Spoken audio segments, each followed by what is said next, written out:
You'll see people with injuries in their back that are substantially less bad than you, that are struggling significantly more. There are much greater levels of disability. And equally, you'll see people with objectively significantly worse lumbar spines, just by the MRI report, and they'll be breezing around, right? I always remember a case, I've said it before, I'll say it again, of a guy that walked into the clinic. This was very early, it was back in maybe 2014, 2015, something like that.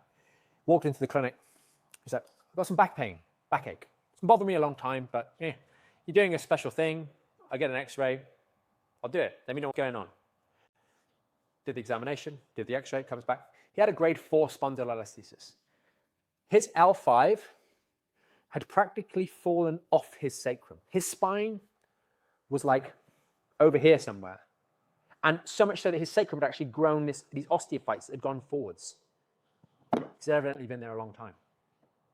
And he was in some backache. And then you get someone else who's like, I had an L5S1 disc bulge, and they said it's mine, but I'm in excruciating pain.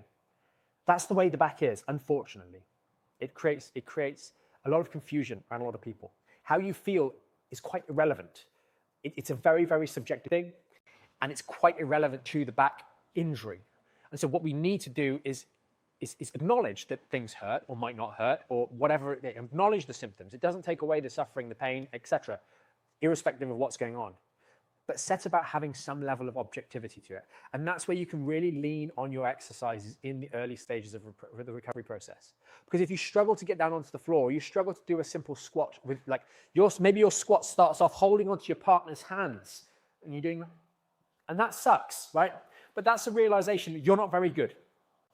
And whether it's a severe injury or not a severe injury, you don't have very good competence to protect that injury, whatever it is. But then you go through the weeks and you start being able to do it on your own.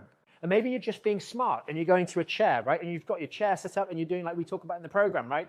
To standardize your depth. And then you go on a little bit longer and you start playing around with weights. Very scary at the start, but now you're using some weights. You're doing your hip hinges with a 5 kilos. And then later on, months down the line, you just pick up that 36 kilo and you go, oh, wow, my back is stronger. And in the process of doing that, you start to have a bit of faith in yourself and your body and in the healing that your body is doing every day. And you have a number. You have a real representation of just how strong your back actually is. It can still go on to be stronger than it currently is. But you're actually making progress. And so, that's what you've got to lean on when you're struggling a little bit. It's tough, but you can do it.